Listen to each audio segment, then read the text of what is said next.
Buenas noches, feliz martes, feliz septiembre.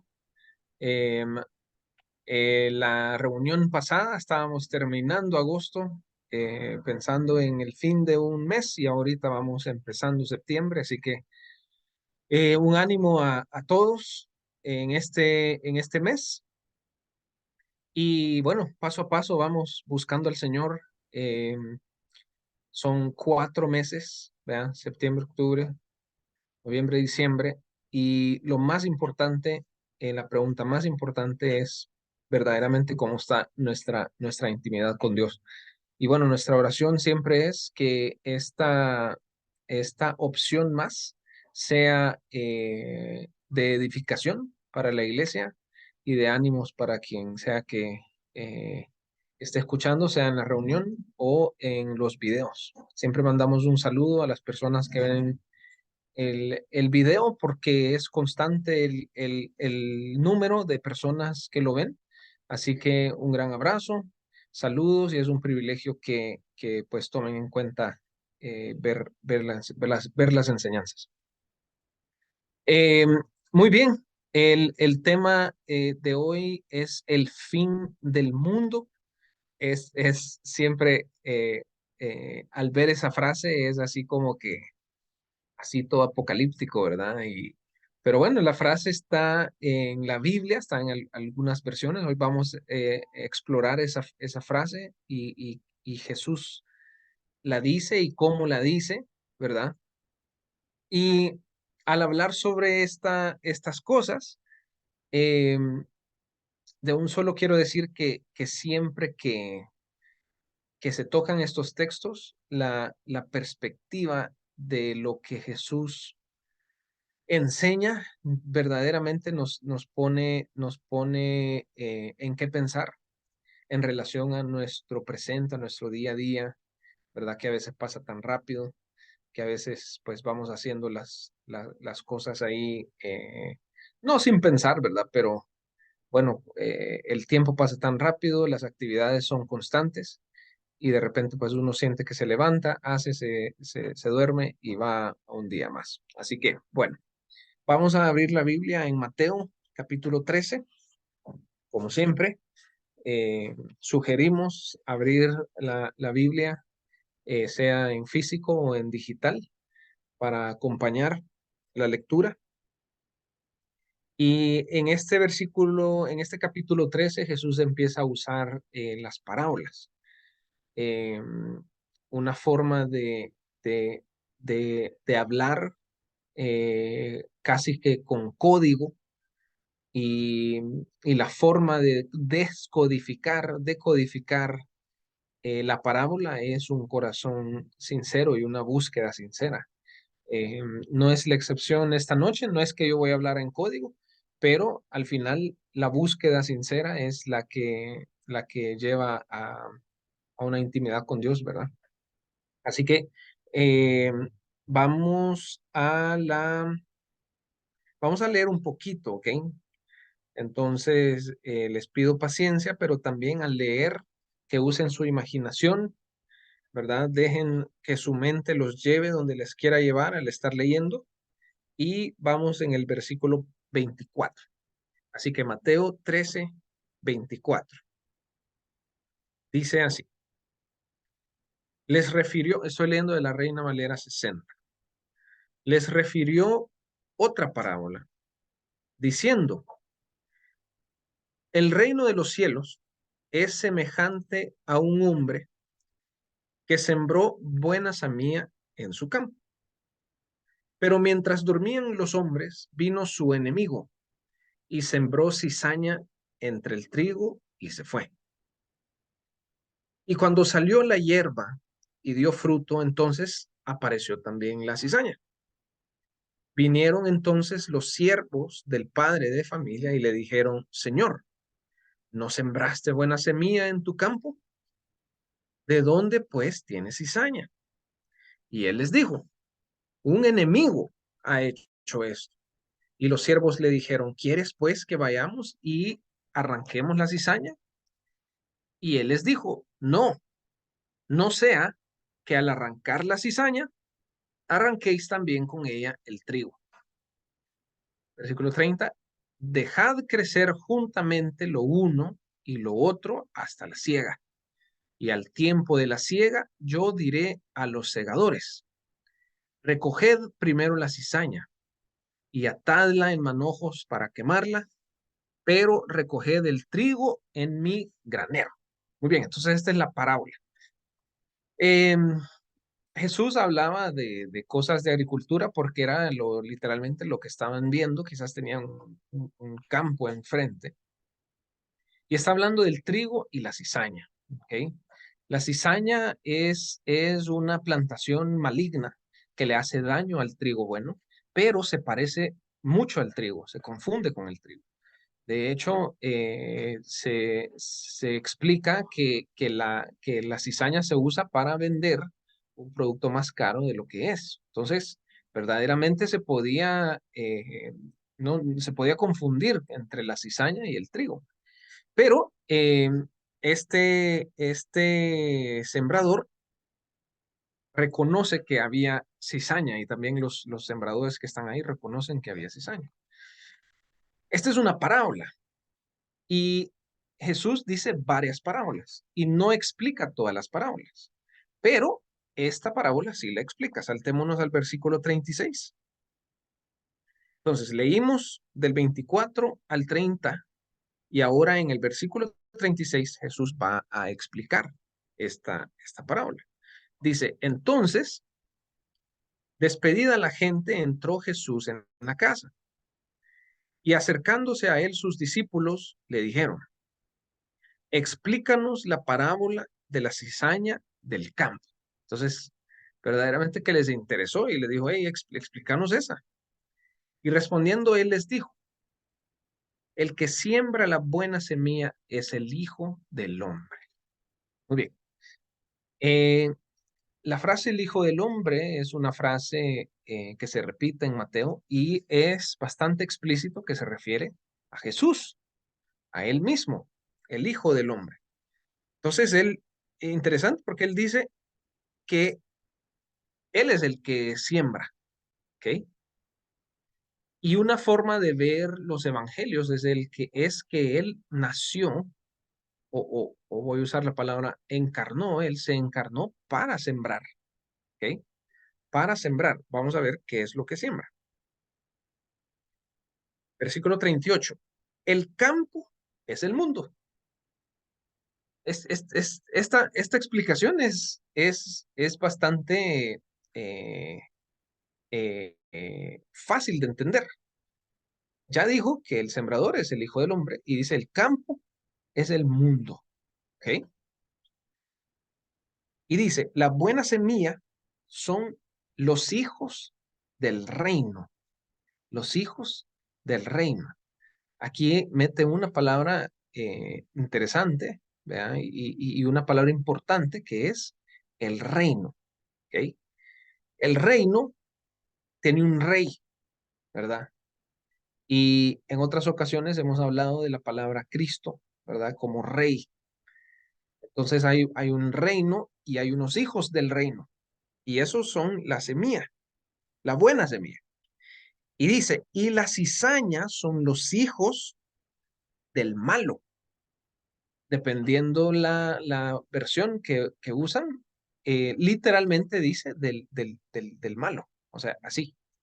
Por eso escogí la Reina Valera hoy, porque eh, la Reina Valera es de lo más, voy a usar la palabra literal, que tenemos. O sea, usa palabras exactas del idioma original, que es, en este caso es el griego.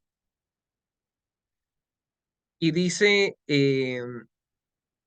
al final del 38, las cizañas son los hijos del malo. ¿Ya? El enemigo que la sembró es el diablo. ¿Ok? Y entonces, eh, aún más explícito, dice que el enemigo es el diablo.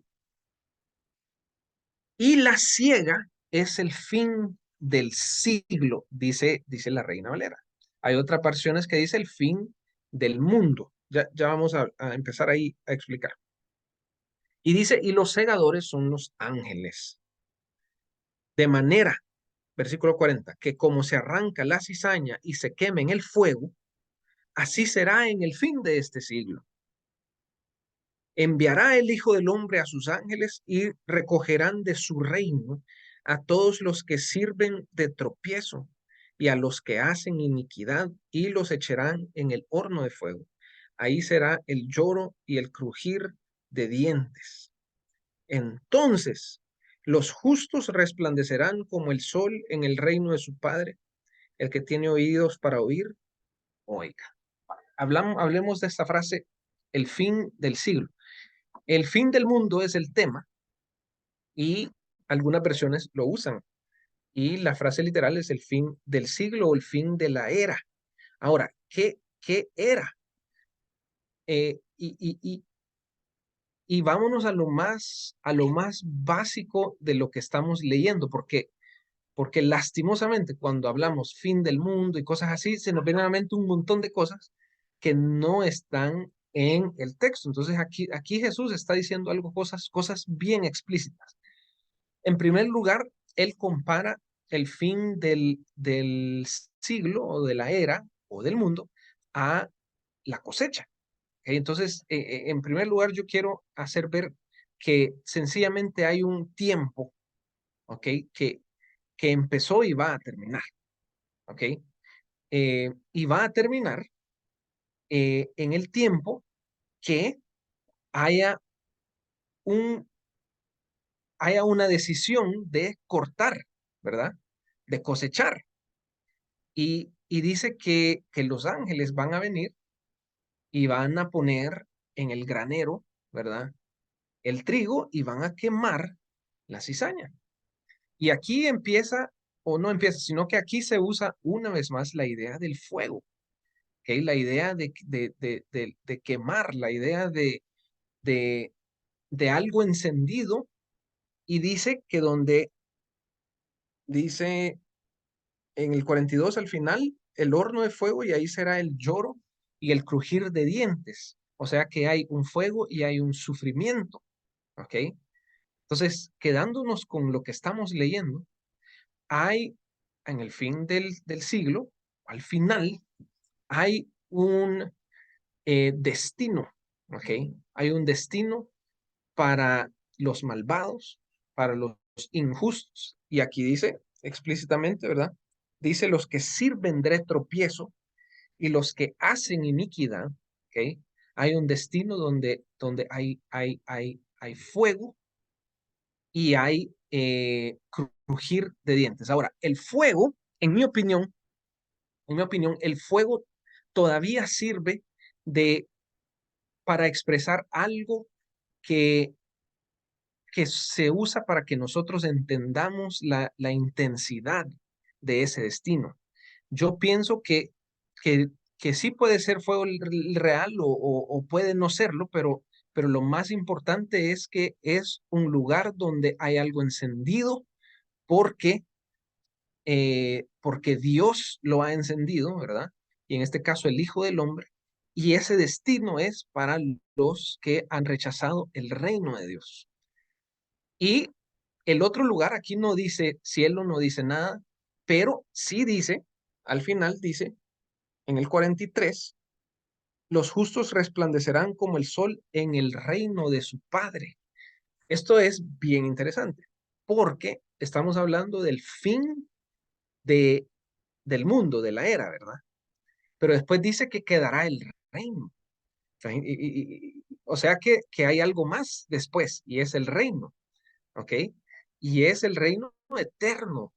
Y aquí entran frases que puedo usar porque digamos que son bastante comunes, como siglo de los siglos, ¿verdad? Incluso para siempre, ¿ok? Esas palabras son bastante literales en la Biblia porque hay un tiempo donde la era terminará y después empieza una era, pero esta era es para siempre, ¿ok? Es por los siglos de los siglos. Y ya, y, y los justos ya no estarán con la cizaña, ¿verdad? Sino que estarán apartados y estarán los injustos, los hijos del maligno, los hijos del diablo, estarán en el horno de fuego o serán quemados. Entonces, quedándonos en lo básico, ¿ok? Quedándonos en lo básico. Algo bien importante es que yo debo saber si soy trigo o soy cizaña. Y la forma de saberlo en este texto es apegándonos a la descripción del trigo. En primer lugar, dice que son los hijos del reino, ¿ok?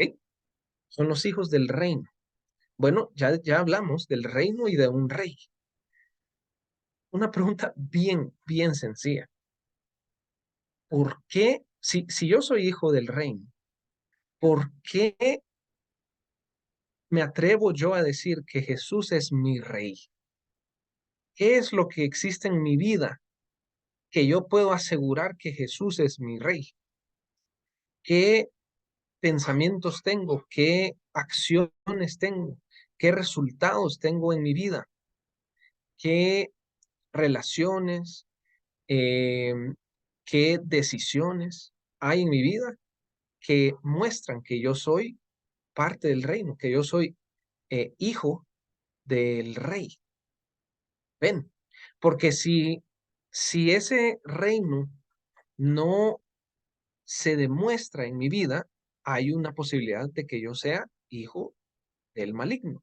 Ahora, aquí también explícitamente hay dos palabras como bien humanas, por decir así, bien que uno puede captar bien, que hablan de cómo son los hijos del diablo, los hijos del malo. Bueno, en primer lugar, la palabra malo ya nos puede dar, o sea, puedo yo pensar qué maldad hay en mi vida. Ahora, uno es malo, o sea, uno peca, ¿verdad? Uno tiene maldad, pero podemos observar la maldad en nuestra vida de manera dominante, ¿ok? De manera dominante. Y podemos ir como pensando en áreas, ¿verdad? Por ejemplo, estoy en mi trabajo, ¿ok? ¿Hago mal el trabajo o lo hago bien? ¿Ok? ¿Deseo el mal en mi trabajo?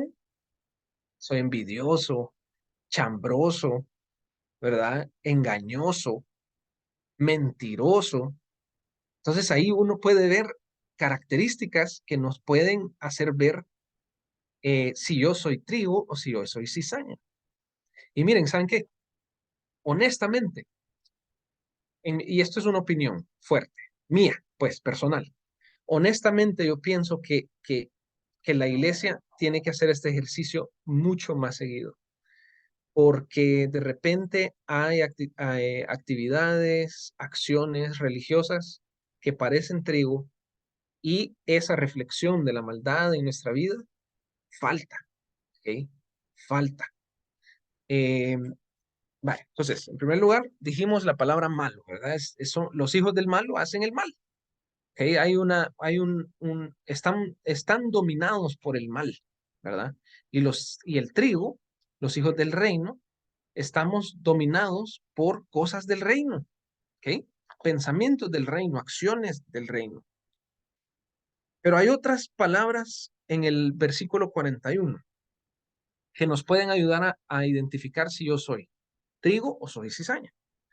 Dice que eh, recogerán de su reino a los que sirven de tropiezo. Y hay otra frase que nos puede ayudar. Sirven de tropiezo. Y uno puede entender muy bien qué significa eso. Si uno sirve de tropiezo o lo opuesto de servir de tropiezo. Vaya, cuando alguien se tropieza o hace a alguien que se tropiece, la persona cae, ¿verdad? Entonces, lo opuesto de caer es levantar. Entonces, uno puede empezar a ordenar sus pensamientos y observarse con sinceridad y decir, con mis palabras, yo sirvo de tropiezo o levanto a otros.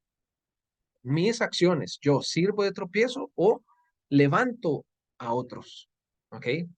a mis hermanos, o sea, literal la familia, ¿verdad? Hermanos, hermanas, padres de familia, hijos, hijas, compañeros, ¿verdad?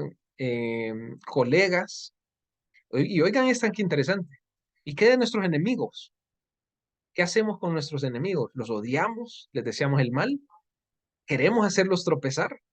Porque, vaya, esta idea del enemigo, digamos que uno tiene un enemigo en el trabajo. Viene el enemigo y te hace tropezar. Pero si tú haces lo mismo, ¿cómo se diferencia el trigo ahí? Son dos cizañas. Son dos cizañas haciendo cosas de cizaña. Y la última palabra que dice aquí es iniquidad. La palabra iniquidad tiene que ver con la ley. ¿Ok? El inicuo es aquel que rompe la ley. Y aquí está una más. Si soy hijo del reino, yo me apego a la ley de Dios, me apego a las leyes morales, a las leyes del Estado, ¿verdad? Eh, Siempre he escuchado en la iglesia hablar del tráfico, ¿verdad? ¿Cómo me comporto yo en el tráfico? ¿Como trigo o como cizaña, ¿verdad? Bueno, eh, lo último que quiero decir aquí es que hay una realidad y la realidad es que el mundo terminará. Y usando la palabra literal que se usa aquí, esta era terminará. Nuestra vida va mucho más allá del día a día y la perspectiva de un final, la perspectiva de crecer en el reino, de estar en el reino, debería estar en nuestras mentes constantemente. Así que Dios quiera, ¿verdad? Que podamos identificarnos como hijos del reino y no hijos del malvado o del malo o hijos del diablo. Y que en ese día dice que resplandecerán como el sol. Dios quiera que lleguemos a ese día y resplandezamos como el sol en el reino de Dios. Muy bien, vamos ahora. Padre, gracias porque podemos leer estos textos de las palabras de tu Hijo, nuestro Señor Jesús, el Hijo del Hombre, eh, quien se acercó a nosotros. Y pensando en las palabras que hemos visto, Señor, que nos ha dicho explícitamente que va a haber un momento que esta era se va a terminar y que va a haber una clara separación entre dos tipos de personas, trigo o cizaña. Y en esta noche, Señor, queremos una vez más entregar nuestra vida a ti, Señor. Entregar nuestra vida a tu reino. Entregar, Señor, nuestro corazón pecaminoso a ti. Arrepentirnos, Señor, de nuestros pecados, de nuestras acciones, nuestros hábitos, pensamientos. Nos arrepentimos, Señor, y lo que deseamos es que tú nos veas, Padre, como los hijos del reino, no por lo que nosotros podamos hacer, Señor, sino por tu gracia y tu misericordia. Que, Señor, debe resultar en esa vida que estamos explorando en esta noche, una vida lejos de la iniquidad, lejos del tropiezo, lejos del engaño, más bien una vida que habla la verdad, que hace cosas justas y rectas y que levanta a otros. Ayúdanos, Señor, en el nombre de Jesús. Amén.